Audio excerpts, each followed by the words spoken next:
Of the pleasures and pains of opium much has been written. The ecstasies and horrors of De Quincey and of the Paradis Artificialis of Baudelaire are preserved and interpreted with an art which makes them immortal, and the world knows well the beauty, the terror, and the mystery of those obscure realms into which the inspired dreamer is transported. But much as has been told, no man has yet dared intimate the nature of the phantasms thus unfolded to the mind, or hint at the direction of the unheard-of roads along whose ornate and exotic course the partaker of the drug is so irresistibly borne. De Quincey was drawn back into Asia, that teeming land of nebulous shadows, whose hideous antiquity is so impressive that the vast age of the race and name overpowers the sense of youth in the individual. But farther than that he dared not go. Those who have gone farther seldom returned, and even when they have been either silent or quite mad. I took opium but once, in the year of the plague, when doctors sought to deaden the agonies they could not cure. There was an overdose. My physician was worn out with horror and exertion, and I traveled very far indeed. In the end, I returned and lived, but my nights are filled with strange memories, nor have I ever permitted a doctor to give me opium again. The pain and pounding in my head had been quite unendurable when the drug was administered. Of the future I had no heed. To escape, whether by cure, unconsciousness, or death, was all that concerned me. I was partly delirious, so that it is hard to place the exact moment of transition, but I think the effect must have begun shortly before the pounding ceased to be painful. As I have said, there was an overdose, so my reactions were probably far from normal. The sensation of falling, curiously dissociated from the idea of gravity or direction, was paramount, though there was a subsidiary impression of unseen throngs in incalculable profusion, throngs of infinitely diverse nature, but all more or less related to me. Sometimes it seemed less as though I were falling than as though the universe or the ages were falling past me. Suddenly, my pain ceased, and I began to associate the pounding with an external rather than internal force. The falling had ceased also, giving place to a sensation of uneasy, temporary rest. And when I listened closely, I fancied the pounding was that of the vast, inscrutable sea, as its sinister, colossal breakers lacerated some desolate shore after a storm of titanic magnitude. Then I opened my eyes. For a moment, my surroundings seemed confused, like a projected image hopelessly out of focus, but gradually I realized my solitary presence in a strange and beautiful room, lighted by many windows.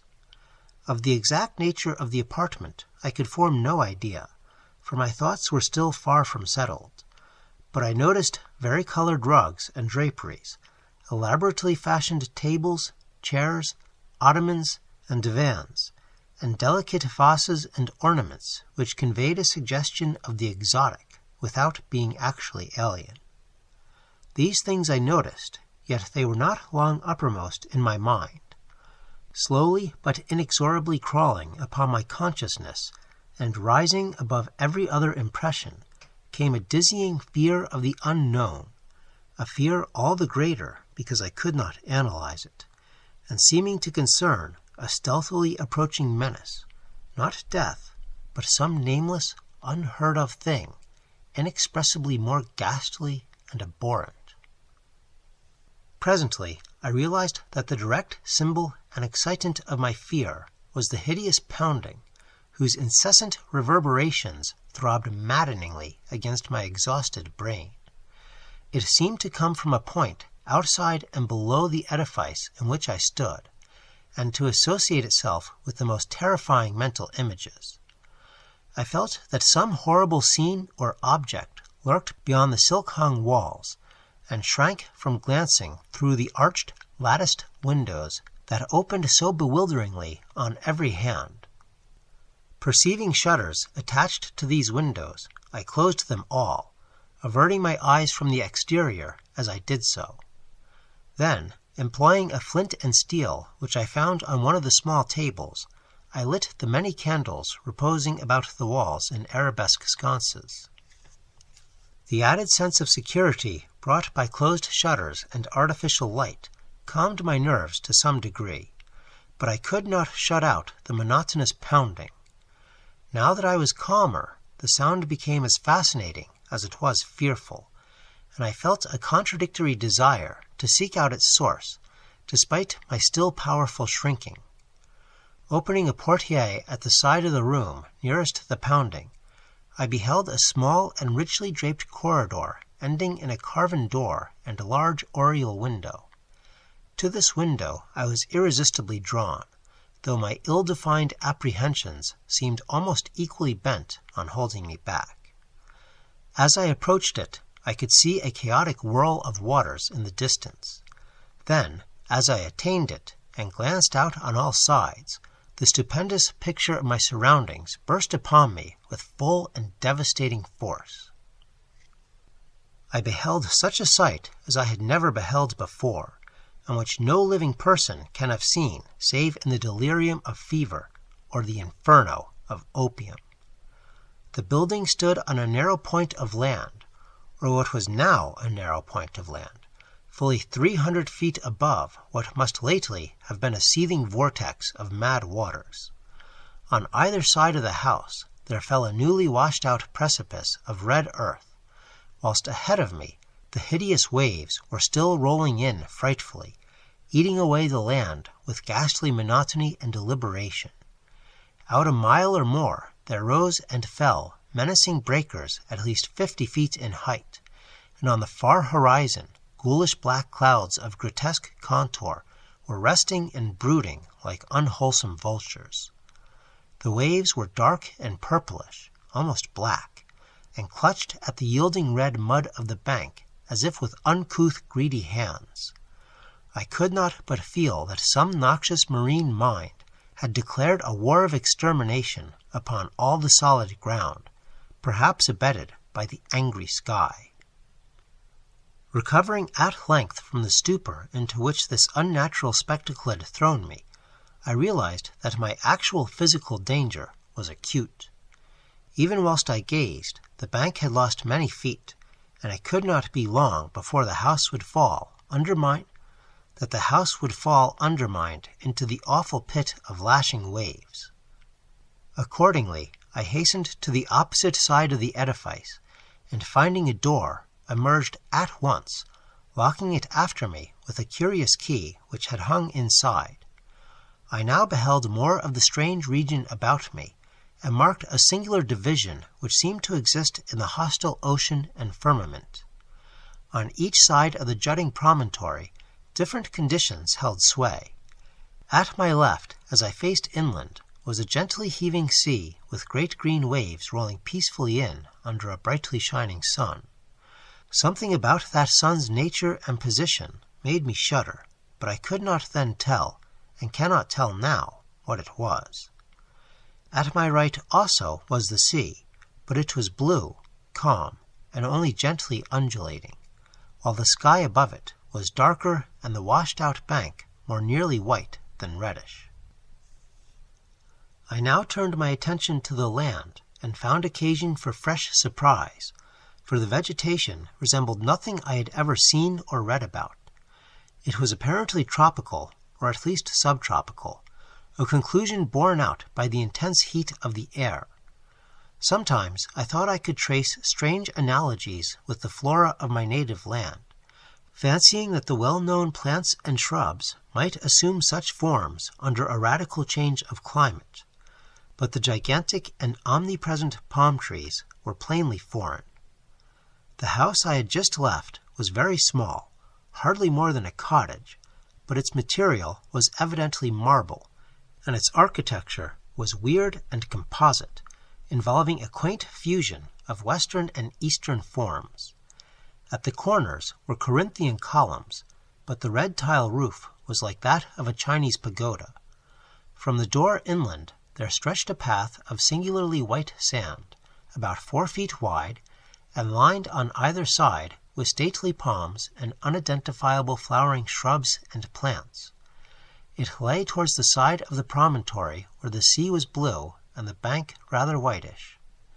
Down this path I felt impelled to flee, as if pursued by some malignant spirit from the pounding ocean. At first it was slightly uphill. Then I reached a gentle crest. Behind me I saw the scene I had left, the entire point with the cottage and the black water, with the green sea on one side and the blue sea on the other, and a curse unnamed and unnameable lowering over all. I never saw it again, and often wonder. After this last look, I strode ahead and surveyed the inland panorama before me. The path, as I have intimated, ran along the right-hand shore as one went inland. Ahead and to the left, I now viewed a magnificent valley comprising thousands of acres, and covered with a swaying growth of tropical grass higher than my head. Almost at the limit of vision was a colossal palm tree, which seemed to fascinate and beckon me. By this time, wonder and escape from the imperiled peninsula had largely dissipated my fear, but as I paused and sank fatigued to the path, idly digging with my hands in the warm whitish golden sand, a new and acute sense of danger seized me. Some terror in the swishing tall grass seemed added to that of the diabolically pounding sea, and I started up crying aloud and disjointedly, "Tiger? Tiger? Is it a tiger? Beast? Beast? Is it a beast that I am afraid of?" My mind wandered back to an ancient and classical story of tigers which I had read. I strove to recall the author, but had difficulty. Then, in the midst of my fear, I remembered that the tale was by Rudyard Kipling, nor did the grotesqueness of deeming him an ancient author occur to me. I wished for the volume containing this story, and had almost started back toward the doomed cottage to procure it, when my better sense and the lure of the palm prevented me. Whether or not I could have resisted the backward beckoning without the counter-fascination of the vast palm tree, I do not know. This attraction was now dominant, and I left the path and crawled on hands and knees down the valley's slope, despite my fear of the grass and of the serpents it might contain. I resolved to fight for life and reason as long as possible against all menace of sea or land, though I sometimes feared defeat as the maddening swish of the uncanny grasses joined the still audible and irritating pounding of the distant breakers. I would frequently pause and put my hands to my ears for relief, but could never quite shut out the detestable sound. It was, as it seemed to me, only after ages that I finally dragged myself to the beckoning palm tree and lay quiet beneath its protecting shade. There now ensued a series of incidents which transported me to the opposite extremes of ecstasy and horror, incidents which I tremble to recall and dare not seek to interpret. No sooner had I crawled beneath the overhanging foliage of the palm than there dropped from its branches a young child of such beauty as I have never beheld before. Though ragged and dusty, this being bore the features of a faun or demigod, and seemed almost to diffuse a radiance in the dense shadow of the tree. It smiled and extended its hand, but before I could arise and speak, I heard in the upper air the exquisite melody of singing. Notes high and low blent with a sublime and ethereal harmoniousness. The sun had by this time sunk below the horizon, and in the twilight I saw that an aureole of lambent light encircled the child's head. Then, in a tone of silver, it addressed me. "It is the end. They have come down through the gloaming from the stars. Now all is over, and beyond the Aranorian streams we shall dwell blissfully in Teloe." As the child spoke, I beheld a soft radiance through the leaves of the palm tree, and rising, greeted a pair whom I knew to be the chief singers among those I had heard. A god and a goddess they must have been, for such beauty is not mortal. And they took my hands, saying, "Come, child, you have heard the voices, and all is well. In Teloe, beyond the Milky Way, and the Aranorian streams, are cities all of amber and chalcedony, and upon their domes of many facets glisten the images of strange and beautiful stars. Under the ivory bridges of Teloe flow rivers of liquid gold, bearing pleasure barges bound for blossomy Cytherion of the seven suns. And in Teloe and Cytherion abide only youth, beauty, and pleasure, nor are any sounds heard save of laughter, song, and the lute. Only the gods dwell in Teloe of the golden rivers, but among them shalt thou dwell."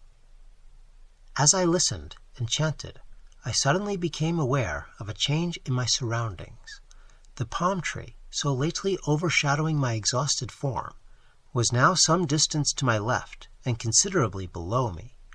I was obviously floating in the atmosphere, companioned not only by the strange child and the radiant pair, but by a constantly increasing throng of half-luminous, vine-crowned youths and maidens, with wind-blown hair and joyful countenance.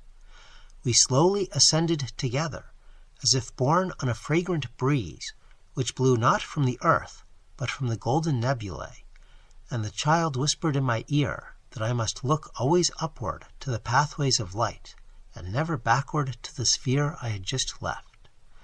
The youths and maidens now chanted mellifluous choriambics to the accompaniment of lutes, and I felt enveloped in a peace and happiness more profound than any I had in life imagined, when the intrusion of a single sound altered my destiny and shattered my soul.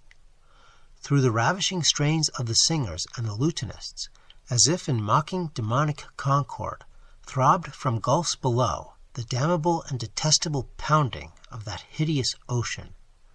And as those black breakers beat their message into my ears, I forgot the words of the child and looked back, down upon the doomed scene from which I thought I had escaped. Down through the ether I saw the accursed earth turning, ever turning, with angry and tempestuous seas gnawing at wild, desolate shores, and dashing foam against the tottering towers of deserted cities. And under a ghastly moon there gleamed sights I can never describe, sights I can never forget. Deserts of corpse-like clay and jungles of ruin and decadence, where once stretched the populous plains and villages of my native land, and maelstroms of frothing ocean, where once rose the mighty temples of my forefathers. Around the northern pole steamed a morass of noisome growths and miasmal vapors, hissing before the onslaught of the ever-mounting waves that curled and fretted from the shuddering deep. Then a rending report clave the night, and athwart the desert of deserts appeared a smoking rift.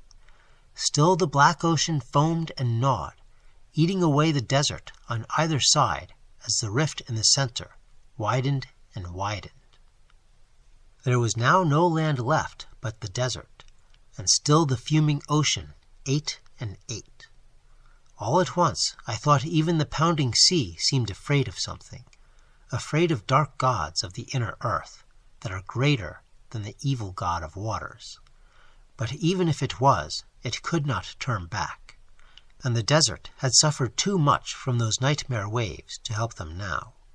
So the ocean ate the last of the land and poured into the smoking gulf, thereby giving up all it had ever conquered.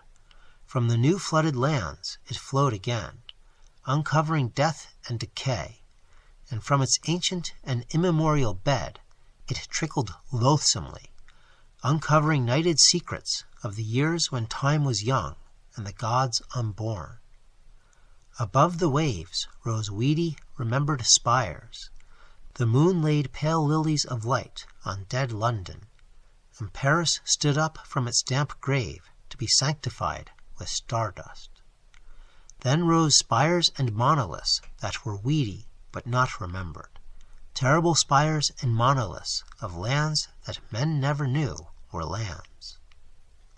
There was not any pounding now, but only the unearthly roaring and hissing of waters tumbling into the rift. The smoke of that rift had changed to steam, and almost hid the world as it grew denser and denser. It seared my face and hands, and when I looked to see how it affected my companions, I found they had all disappeared. Then very suddenly it ended, and I knew no more till I awaked on a bed of convalescence. As the cloud of steam from the Plutonic Gulf finally concealed the entire surface from my sight, all the firmament shrieked at a sudden agony of mad reverberations which shook the trembling ether. In one delirious flash and burst it happened. One blinding, deafening holocaust of fire, smoke, and thunder that dissolved the wan moon as it sped outward to the void. And when the smoke cleared away, and I sought to look upon the earth, I beheld against the background of cold, humorous stars only the dying sun and the pale, mournful planets, searching for their sister.